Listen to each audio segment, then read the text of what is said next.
जय हिंद साथियों, स्वागत है आप सभी का आपके अपने चैनल में। फ्रेंड्स, हम बात कर रहे थे आरपीएफ कांस्टेबल एग्ज़ाम 2024 के बारे में। जैसा कि फ्रेंड्स आप सभी को पता है, आरपीएफ का जो फॉर्म डेट की अप्लाई की जो डेट थी वो यहाँ पर बिल्कुल 15 मई अप्लाई थी लास्ट डेट। तो आपने अप्लाई भी कर दिया होगा। अगर आप आरआरबी के एएलपी टेक्नीशियन हो, एनटीपीसी हो, ग्रुप डी हो, या फिर एसएससी जीडी हो, सीजीएल हो, सीएचएसएल हो, यानी कोई सा भी एग्जाम हो जहां पर जीके जीएस करंट अफेयर्स आ रहा है, तो उसके लिए आप इस क्लास को अटेंड कर सकते हैं। और आपका जो एग्जाम है उसमें जीके जीएस का 50% आने वाला है।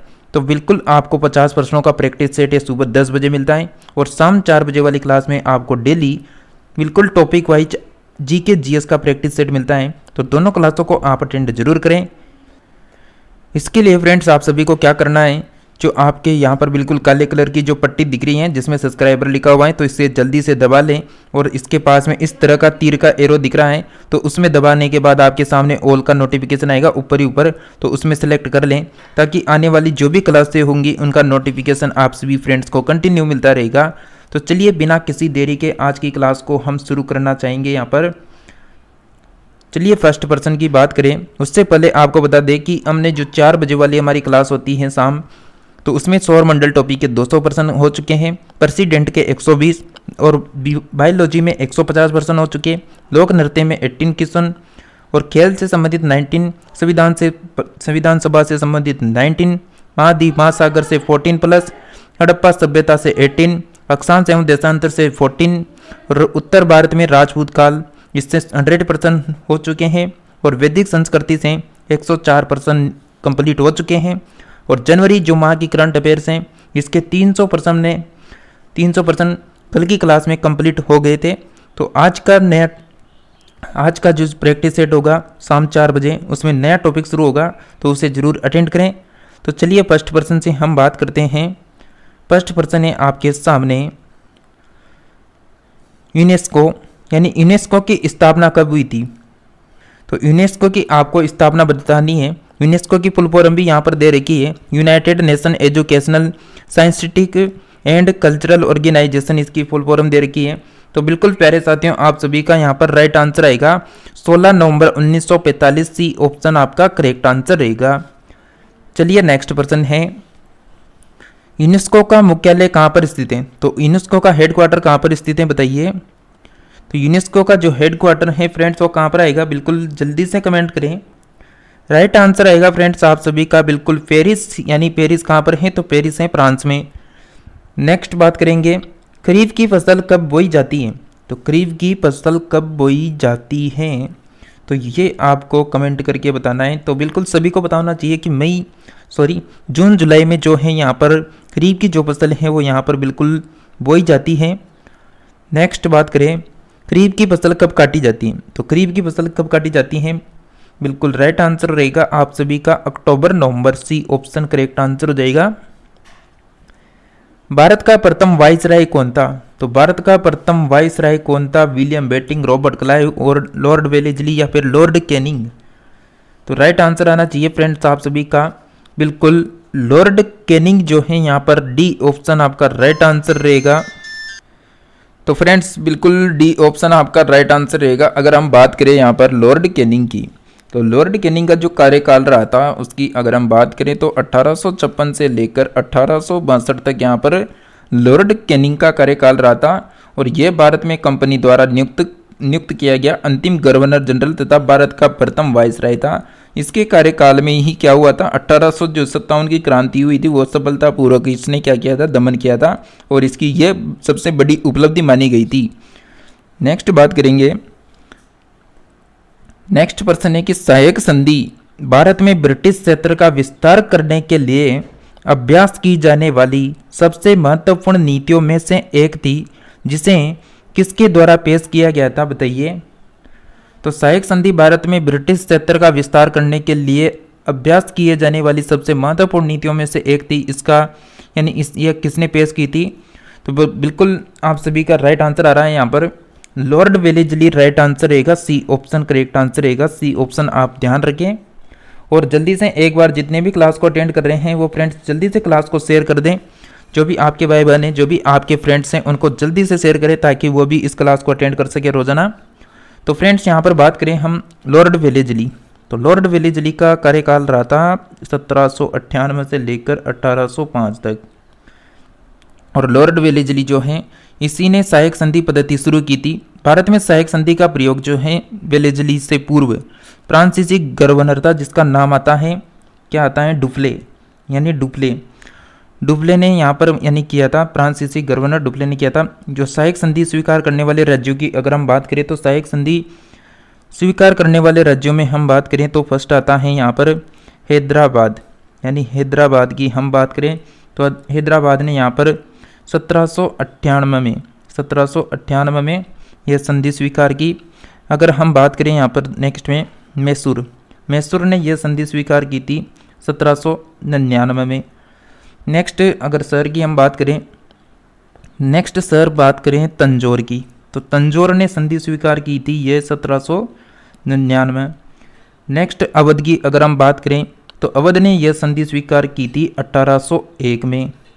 इसके बाद यानी जितने भी राज्य थे वो बिल्कुल यहाँ पर कंटिन्यू यानी संधि को स्वीकार करते हुए चले गए। और यहाँ पर इंदौर के जो होलकर थे उन्होंने भी सहायक संधि स्वीकार नहीं की थी, तो यहाँ पर इंदौर के होलकरों की भी ध्यान रखें, उन्होंने कोई संधि स्वीकार नहीं की थी ये। नेक्स्ट बात करें कि नेक्स्ट प्रश्न है कि कंप्यूटर की भाषा में फोरटन किस क्षेत्र में उपयोगी है, तो फोरटन जो भाषा है वह किस क्षेत्र में उपयोगी है, तो फोरटन जो है वह उपयोगी है विज्ञान के क्षेत्र में, साइंस के क्षेत्र में। सी ऑप्शन करेक्ट आंसर रहेगा।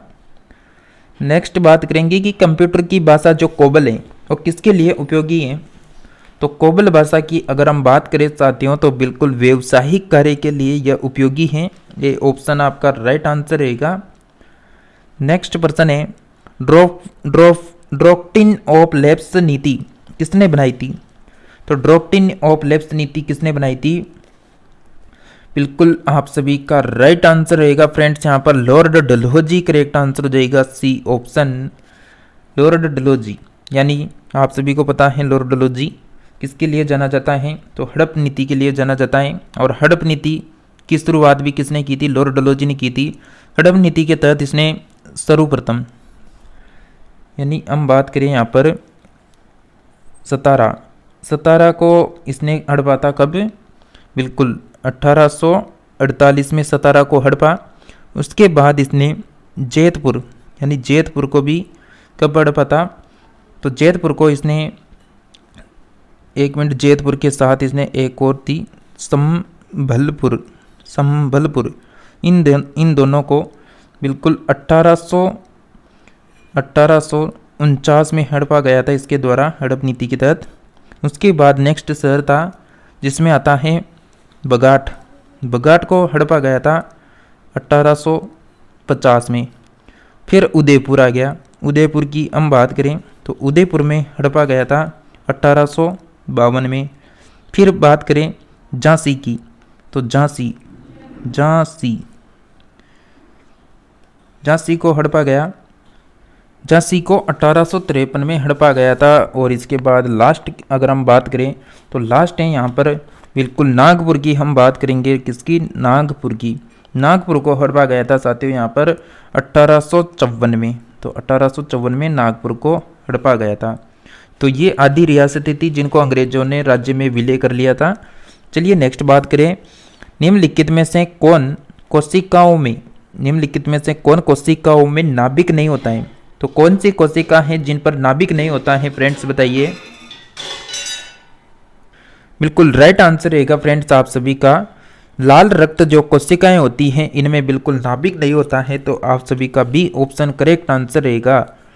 नेक्स्ट है वह सबसे छोटा जीव कौन है जो स्वयं विकास एवं प्रजनन करने में समर्थ है, तो वह सबसे छोटा जीव कौन सा हो जाएगा जो विकास एवं प्रजनन करने में समर्थ है फ्रेंड्स, बिल्कुल माइकोप्लाज्मा हमारा राइट आंसर रहेगा, सी ऑप्शन। नेक्स्ट बात करें मुगल सम्राट हुमायूं का मकबरा खालिस्तान कहाँ पर स्थित है, तो वो हुमायूं का मकबरा कहाँ पर स्थित है बताइए।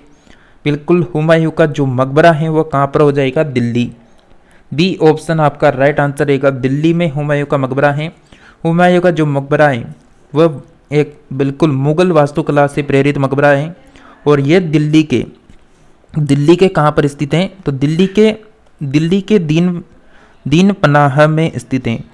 तो दिल्ली के दीन पनाह में क्या है? बिल्कुल हुमायूं का मकबरा स्थित है। अतारते पुराना जो किला है उसके निकट निजामुद्दीन औलिया की दरगाह के पास में स्थित है। और 1570 में जो अकबर हैं, 1570 में जो मकबरा है उसका निर्माण हाजी बेगम ने करवाया था। नेक्स्ट आपका प्रश्न है कि वर्ल्ड बैंक का मुख्यालय कहाँ पर स्थित है? तो विश्व बैंक का हेडक्वार्टर कहाँ पर स्थित है? बिल्कुल वाशिंगटन डीसी आपका राइट आंसर होना चाहिए फ्रेंड्स, बी ऑप्शन। नेक्स्ट बात करें कि बंगाल सती विनियम 1829 भारत के किस गवर्नर जनरल द्वारा लाया गया? तो बंगाल सती विनियम जो है 1829 में यह लाया गया था लॉर्ड विलियम बेटिंग के द्वारा लाया गया था। बी ऑप्शन हमारा राइट आंसर रहेगा। लॉर्ड विलियम के अगर हम कार्यकाल की बात करें तो ये 1828 से लेकर 1835 तक यहाँ पर इसने यानी शासन किया। साथ ही हम बात करें 1833 के चार्टर एक्ट द्वारा इन्हें भारत का पहला गवर्नर जनरल बनाया गया था। किसको? बिल्कुल लॉर्ड विलियम बेटिंग को। तो इनको 1833 में चार्टर एक्ट के तहत भारत का पहला गवर्नर जनरल बनाया गया। और इनके कार्यकाल में राजा राममोहन राय की मदद से अधिनियम 17 के द्वारा सती प्रथा को सन 1829 में क्या कर दिया था? 1829 में सती प्रथा को समाप्त कर दिया था। नेक्स्ट बात करें, नेक्स्ट प्रश्न है निम्नलिखित में से कौन सा कथन है जो यहाँ पर गलत है? तो गलत कथन आपको देखना है कौन सा हो सकता है। बिल्कुल आपका राइट आंसर है पदार्थ के कण स्थिर अवस्था में होते हैं। ये ऑप्शन करेक्ट आंसर रहेगा। नेक्स्ट प्रश्न है निम्नलिखित में से कौन सा तत्व है और ना ही योगी, मतलब कौन न तो तत्व है ना ही योगी के, तो वो कौन सा ऑप्शन राइट हो सकता है आपका? तो बिल्कुल वायु जो है यहाँ पर ना तो तत्व है ना ही योगी के। नेक्स्ट है कि जल शोधन में कौन सी प्रक्रिया का प्रयोग किया जाता है? तो जल शोधन में कौन सी प्रक्रिया का प्रयोग होता है? बिल्कुल राइट आंसर रहेगा हमारा विपरीत परासरण, करेक्ट आंसर हो जाएगा बी ऑप्शन। नेक्स्ट प्रश्न है आपका स्वतंत्र भारत के गवर्नर जनरल कौन थे? तो स्वतंत्र भारत के गवर्नर जनरल कौन थे? फ्रेंड्स आप सभी को बता दें जैसा कि आप सभी रोजाना जीएस का प्रैक्टिस सेट अटेंड जो कर रहे हैं 10 बजे, ये ऐसे वर्जन है जो किसी ना किसी एग्जाम में बिल्कुल पूछे जा चुके हैं। तो बिल्कुल आप इन प्रश्नों को लगातार अटेंड करते रहें। और आप सभी अगर क्लास में पहली बार आए हैं तो क्लास को जल्दी से लाइक करके चैनल को सब्सक्राइब कर लें। साथ ही आपके जो भी फ्रेंड्स हैं उनको शेयर करें ताकि वो भी इस क्लास को रोजाना समय पर अटेंड कर सके। तो चलिए हम बात करेंगे नेक्स्ट प्रश्न की, जीवन की मूलभूत इकाई क्या है? तो जीवन की मूलभूत इकाई क्या है बताइए? बिल्कुल जीवन की जो मूलभूत इकाई है वह है कोशिका। ये ऑप्शन आपका राइट आंसर रहेगा। नेक्स्ट बात करेंगे प्रोटीन संश्लेषण में निम्न कोशिकांगों में से किनकी भूमिका सबसे अधिक महत्वपूर्ण है? तो प्रोटीन संश्लेषण में निम्न कोशिकांगों में से किनकी भूमिका सबसे अधिक महत्वपूर्ण है? बिल्कुल प्यारे साथियों राइट आंसर रहेगा अंतर्द्रव्य जालिका और ribosome, C option correct answer है। नेक्स्ट है कि भारतीय राष्ट्रीय कांग्रेस के अध्यक्ष जो सेशन के प्रारंभ में ही जेल चले गए, तो सेशन के प्रारंभ में ही जेल चले गए कौन थे? बिल्कुल CR दास राइट आंसर रहेगा, ए ऑप्शन आपका। बात करें यहाँ पर भारतीय राष्ट्रीय कांग्रेस का जो अधिवेशन हुआ था गया में, वो हुआ था लगभग 1922 में और इसकी अध्यक्षता CR दास के द्वारा की गई थी। नेक्स्ट प्रश्न है कि भारतीय राष्ट्रीय कांग्रेस तथा मुस्लिम लीग दोनों ने लखनऊ में किस वर्ष में अधिवेशन किया जिसमें लखनऊ समझौता संपन्न किया गया था? तो बिल्कुल फ्रेंड्स आपका राइट आंसर होने वाला है ऑप्शन नंबर बी, 1916 में, बी ऑप्शन राइट आंसर है। नेक्स्ट बात करेंगे कि पादप कोशिका जंतु कोशिका से किस प्रकार भिन्न होती है? तो पादप कोशिका जंतु कोशिका से किस प्रकार भिन्न होती हैं? बिल्कुल कोशिका भित्ति, राइट आंसर रहेगा बी ऑप्शन आपका। नेक्स्ट है कि हवा महल का निर्माण किसने किया था? तो हवा महल की हम बात करें तो हवा महल जो है वो कहाँ पर स्थित है? तो हवा महल सभी को पता है कि राजस्थान की राजधानी जयपुर में स्थित है। तो राजस्थान की राजधानी जयपुर में क्या है? हवा महल स्थित है। साथ ही इसके निर्माण की अगर हम बात करें हवा महल के निर्माण की, तो इसका निर्माण लगभग 1799 ईस्वी में सवाई प्रताप सिंह के द्वारा करवाया गया था। तो आपका सी ऑप्शन राइट आंसर हो जाएगा। और इसके अगर हम वास्तुकार को चेक करें तो यहाँ पर इसका जो वास्तुकार रहा था फ्रेंड्स, वो रहा था यहाँ पर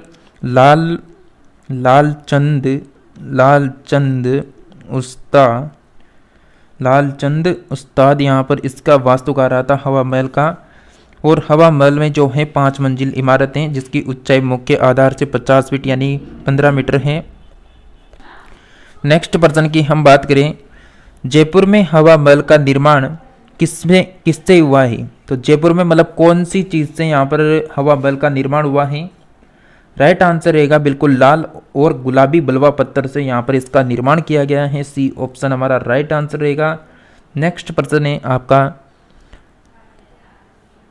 किस भारतीय राष्ट्रीय कांग्रेस के अधिवेशन में जवाहरलाल नेहरू ने समाजवाद को भारत की समस्याओं को हल करने की कुंजी बताया? तो बिल्कुल राइट आंसर रहेगा आप सभी का लखनऊ अधिवेशन 1936 आपका राइट आंसर होना चाहिए बी ऑप्शन।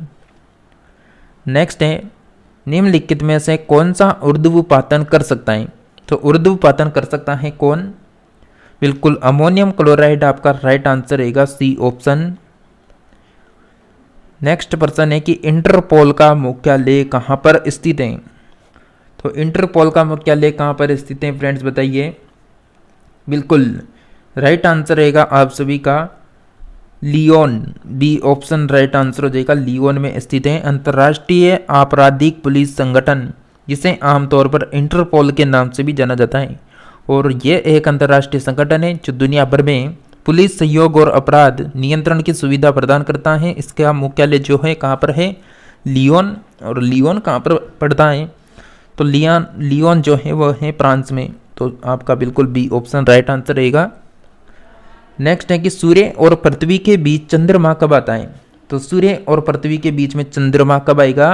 बिल्कुल आप सभी को पता है सूर्य ग्रहण के समय ये होता है। बी ऑप्शन राइट आंसर रहेगा। नेक्स्ट है कि स्वेज नहर की लंबाई लगभग कितनी है बताइए? तो स्वेज नहर की लंबाई लगभग यहाँ पर 168 किलोमीटर राइट आंसर रहेगा सी ऑप्शन आपका। नेक्स्ट बात करें, निम्नलिखित में से कौन से मुगल शासक राजपूत माँ के गर्भ से जन्म लिए थे? तो राजपूत माँ के गर्भ से जन्म लेने वाले थे जहांगीर और शाहजहां। सी ऑप्शन आपका राइट आंसर रहेगा। नेक्स्ट है कि वाक्यूलर प्रेस एक्ट किस वायसराय के द्वारा समाप्त किया गया था? तो वाक्यूलर प्रेस एक्ट किस वायसराय के द्वारा समाप्त किया गया था? बिल्कुल आप सभी प्यारे साथियों का राइट आंसर आना चाहिए Ripon. C option correct answer रहेगा। नेक्स्ट बात करें कि लेनिन कहाँ के शासक थे? तो लेनिन कहाँ के शासक थे बताइए फ्रेंड्स, क्या आंसर रहेगा? बिल्कुल सोवियत रूस यहाँ पर राइट आंसर रहेगा आपका सी ऑप्शन। नेक्स्ट है कि खुदा बख्श पाठागार कहाँ पर है? तो फ्रेंड्स आपको क्लास कैसी लग रही है सभी कमेंट करके जरूर बताएं। और एक बार क्लास को अपने फ्रेंड्स को बिल्कुल शेयर कर दीजिए जल्दी से। बिल्कुल प्यारे साथियों आप सभी का राइट आंसर रहेगा यहाँ पर पटना में स्थित है। तो खुदा बख्श का पाठागार कहाँ पर स्थित है? पटना में। नेक्स्ट फिलिस्तीन किनके विरोधी में लड़े थे? तो फिलिस्तीन किसके विरोध में लड़े थे? बिल्कुल यहूदियों का यहाँ पर राइट आंसर रहेगा फ्रेंड्स आप सभी का बिल्कुल सी ऑप्शन करेक्ट आंसर हो जाएगा। नेक्स्ट पर्सन की अगर हम बात करें तो नेक्स्ट पर्सन है आपका सिंदरी कारखाना में क्या बनाया जाता था? तो सिंदरी कारखाना में क्या बनता था बताइए? बिल्कुल खाद यहाँ पर आपका राइट आंसर रहेगा फ्रेंड्स बी ऑप्शन। देखिए फ्रेंड्स हमने आरपीएफ एग्जाम के लिए लगातार कंटिन्यू क्लासें करवा रहे हैं। 2 क्लासें आपको डेली मिल रही हैं 10 बजे 4 बजे। तो समय पर रोजाना क्लासों को लगातार अटेंड करते रहें और बिल्कुल आपको आपके एग्ज़ाम तक कंटिन्यू क्लासेस देखने को मिल जाएगी। नेक्स्ट प्रश्न की हम बात करें तो इस प्रश्न का आंसर क्या हो गया, खाद। नेक्स्ट है कि विधायक के लिए न्यूनतम आयु सीमा क्या है। तो विधायक के लिए न्यूनतम सीमा ज़्यादा नहीं है, बस 25 साल यहाँ पर राइट आंसर रहेगा, सी ऑप्शन आपका। नेक्स्ट प्रश्न है, नई दिल्ली का शिला विन्यास 15 दिसंबर 1911 को बिल्कुल किसके द्वारा किया गया था। तो नई दिल्ली का शिला विन्यास 15 दिसंबर 1911 को किसके द्वारा हुआ था, बिल्कुल राइट आंसर होना चाहिए आप सभी का, सम्राट जॉर्ज पंचम ने किया था, तो बी ऑप्शन करेक्ट आंसर रहेगा। नेक्स्ट है कि विख्यात चित्रकार राजा रवि वर्मा ने तेल चित्रकला सीखी। तो तेल चित्रकला सीखी थी थियोडोर जेनस से, ये ऑप्शन आपका राइट आंसर रहेगा, थियोडोर जेनसन से। नेक्स्ट है कि पंडित जवाहरलाल नेहरू की सर्वाधिक चर्चित पुस्तकें। तो पंडित जवाहरलाल नेहरू की सर्वाधिक चर्चित पुस्तक कौन सी हो सकती है, बताइए। बिल्कुल राइट आंसर रहेगा आप सभी का Discovery of India, B option correct answer रहेगा। नेक्स्ट बात करें, नीति निर्देशक तत्वों में बालकों के लिए निःशुल्क प्राथमिक और अनिवार्य शिक्षा का प्रावधान संविधान के किस अनुच्छेद के द्वारा किया गया है। तो नीति निर्देशक तत्वों में बालकों के लिए निःशुल्क बिल्कुल फ्री जो शिक्षा है वो किस अनुच्छेद में देखने को मिल जाएगी, बिल्कुल आर्टिकल 45 आपका राइट आंसर होना चाहिए, ए ऑप्शन। नेक्स्ट बात करें कि भारत में मंत्रिपरिषद सामूहिक रूप से किसके प्रति उत्तरदायी है। तो किसके प्रति उत्तरदायी है, बिल्कुल राइट आंसर रहेगा लोकसभा के प्रति, बी ऑप्शन हमारा राइट आंसर है। नेक्स्ट है कि निम्न में से किस कंपनी ने दृष्टिहीन लोगों के लिए टॉक पैड कीबोर्ड विकसित किया है, जिनके मतलब आंखों से दिखाई नहीं देता है, दृष्टिहीन है, उनके लिए टॉक पैड कीबोर्ड विकसित करने वाली यहाँ पर कंपनी कौन हो सकती है, बिल्कुल गूगल राइट आंसर रहेगा, ए ऑप्शन आपका। नेक्स्ट है कि भारत में राष्ट्रीय आय को गणना में किस विधि का प्रयोग किया जाता है। तो भारत में राष्ट्रीय आय को गणना में किस विधि का प्रयोग होता है, बिल्कुल उत्पत्ति की गणना विधि, आय विधि, सी ऑप्शन आपका राइट आंसर हो जाएगा। नेक्स्ट है कि हड़प्पा सभ्यता किस युग की है। हड़प्पा सभ्यता किस युग की है, बिल्कुल कांस्य युग राइट आंसर रहेगा आप सभी का, ए ऑप्शन। नेक्स्ट है कि सिंधु घाटी की सभ्यता में घोड़े के अवशेष कहाँ पर मिले हैं। तो सिंधु घाटी सभ्यता में फ्रेंड्स बिल्कुल जो घोड़े के अवशेष हैं ये आपको देखने को मिलेंगे सुरकोटदा में, डी ऑप्शन राइट आंसर हो जाएगा। नेक्स्ट है कि अशोक के कलिंग युद्ध में किस विषय में, अशोक के कलिंग युद्ध के अशोक के कलिंग युद्ध के विषय में किस अभिलेख में जानकारी मिलती है। तो ये अभिलेख हैं थेरवा अभिलेख हैं, बिल्कुल डी ऑप्शन राइट आंसर हो जाएगा। नेक्स्ट है कि पोंडजोल क्या है। पोंडजोल जो शब्द है वो क्या है, क्या आंसर आ सकता है, कमेंट करके बताइए जल्दी से। बिल्कुल कोणधारी वन प्रदेशों में मिलने वाली मिट्टी है, ये ऑप्शन राइट आंसर रहेगा। नेक्स्ट है कि अंग्रेजों ने क्रिप्स मिशन को भारत में किस उद्देश्य से भेजा था। तो अंग्रेजों ने जो क्रिप्स मिशन था उसको भारत में किस उद्देश्य से भेजा था, बिल्कुल क्या आंसर रहेगा बताइए। बिल्कुल इंग्लैंड के युद्ध प्रयत्नों में भारतीयों का सहयोग प्राप्त करने के लिए भेजा था, सी ऑप्शन राइट आंसर होगा। आज की क्लास का अंतिम प्रश्न होने वाला है, भारत में चंदन की लकड़ी के वन सर्वाधिक कहाँ पर पाए जाते हैं। तो भारत में चंदन की लकड़ी के सर्वाधिक वन कहाँ पर देखने को मिलेंगे, बिल्कुल राइट आंसर रहेगा फ्रेंड्स आप सभी का नीलगिरी की पहाड़ियों पर आपको देखने को मिल जाएंगे, सी ऑप्शन करेक्ट आंसर है।